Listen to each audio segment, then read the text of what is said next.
Il y a une cop, il était une fois un village à la cimo de la montagne. Ce village était très apprécié, forso apreciat, per los turistos. Il était très apprécié parce qu'il était indiqué dans le guide touristique. Aussi, de nombreux touristes venaient visiter le village. Mas, il y a bien un problème. Le village est à la cimo de la montagne, mas la station l'autocar à touristes s'arrêtait en bas de la montagne. Aussi, tous les touristes devaient grimper la montagne depuis l'arrêt d'autocar jusqu'au village pour visiter le village. Un jour, un vieil homme dans le village avait une idée. Le vieil homme pensait: io vai bâtir une cabane entre les stations d'autocar et le village. Comme ça, tous les touristes passeront par chez moi. Je pourrai discuter avec eux et apprendre plein de choses sur ce qui se passe dans le monde.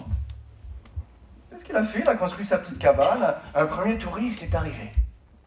C'était facile de reconnaître que c'était un touriste parce qu'il avait son appareil photo sous l'estomac. Le guide touristique, din la pocho. Le touriste a dit: bonjour, vieil homme. J'avais visité le village qui est là-haut. Il paraît qu'il est très intéressant. Il est indiqué dans mon guide touristique. Addio, l'homme. Un momento. Laigo es a buir. Je t'offre le thé. Ah oui, j'aime bien ça, boire du thé. Le touriste haussa ses têtes, béguette le thé et partiguette din le village. Dans le village, il restait 10 minutes, peut-être un quart d'heure, puis il est retourné à la cabane. Vieil homme, je n'ai jamais vu un village aussi laid de toute ma vie. Rendez-vous compte, les murs sont faits en terre et en pierre, il y a la poussière partout, j'ai éternué pendant toute ma visite, et puis c'était bruyant, les enfants qui crient, qui jouent dans les rues, j'ai mal aux oreilles maintenant. Puis c'était sale, il y avait même des vaches, des poules, des cochons dans les rues, un village sauvage. Même les femmes continuent à laver leur linge au lavoir. Oh, je vais me plaindre, ça ne se passera pas comme ça. Guillaume a regardé le touriste, puis il a répondu: naturellement. Naturellement. Le touriste est parti. Un deuxième touriste est arrivé. C'était facile de reconnaître que c'était un touriste parce qu'il avait son appareil photo sous l'estomac. Le guide touristique dit la pocho. Le deuxième touriste a dit: bonjour vieil homme, je vais visiter le village qui est là-haut, il paraît qu'il est très intéressant. Addio l'homme. Un momento. Laigo es a buir. Je t'offre le thé. J'aime bien ça, boire du thé. Et le touriste haussa ses têtes, béguette le thé et partiguette din le village. Dans le village, il restait 2 heures, 3 heures, une bonne partie de la soirée, puis il est retourné à la cabane. Vieil homme, je n'ai jamais vu un village aussi beau de toute ma vie. Rendez-vous compte, les murs sont faits en terre et en pierre, c'est tellement typique, et puis il y avait de la vie partout dans ce village, il y avait des vaches, des poules, des cochons, les enfants qui jouent dans le village, c'était tellement vivant. Et puis, oh, le plus beau dans ce village sont les femmes lorsqu'elles reviennent du lavoir avec leur panier de linge, tout en couleur, tout en senteur. Oh, je ne suis resté que quelques heures, mais je vais revenir, c'est sûr, pour rester plus longtemps. Peut-être une semaine, peut-être un mois, peut-être toute ma vie, qui sait. Le vieil homme a regardé le touriste, puis il a répondu: naturellement. Naturellement. Le touriste est parti. Mais dans la cabane du vieil homme, il y avait le petit-fils, le plus sous-fil, qui avait vu les 2 scènes.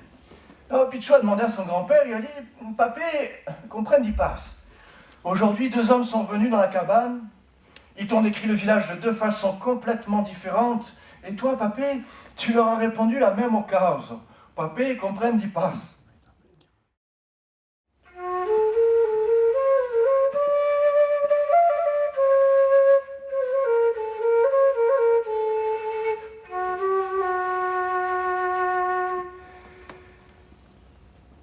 Ken Yamaken, il était une fois dans un Fibeled Arabi, dans un bled arabe, dans un pays arabe. Fils Sayed, un pêcheur. Kul Sabah, tous les matins, Imsi Isayet, il allait pêcher. Mais ce matin-là, il faisait nuit noire. On n'y voyait rien. Man chauffe, wallo. Alors, en allant sur sa barque, le pêcheur heurte quelque chose d'inhabituel. Il se penche, il ramasse. C'est rond, c'est dur, c'est creux, c'est froid. Yalla, djumjuma. On y a un crâne. Choujebekhinna, qu'est-ce qui t'a amené là? Le crâne a répondu. Le crâne a dit El Kalem, la parole.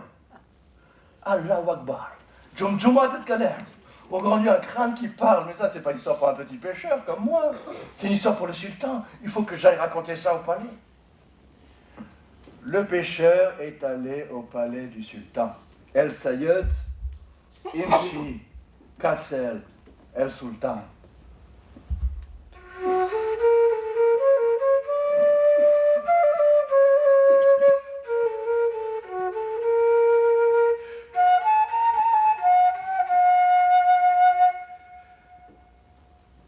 Salam alaikum, Sultan. Alaikum salam, Sayed.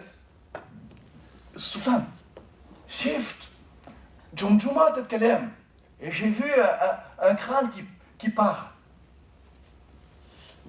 Djumjuma tet kalem. Imta maboul. Smoke hashish. Là, Sultan. Non, voilà, je te jure, Sultan, sur la tête de ma mère, je te jure, Djumjuma tet kalem, un crâne qui part. Là. Non, voilà Sek Inta, sur ta tête à toi. Isaac Izep, si tu mens. Le sultan a appelé son coupeur de tête. Seyef, Tahal, viens ici. Fissa, dépêche-toi. Ils sont allés sur la plage. Sur la plage, le crâne était toujours là. Et le pêcheur a demandé au crâne, il lui a dit, Tkalem, parle, dis quelque chose.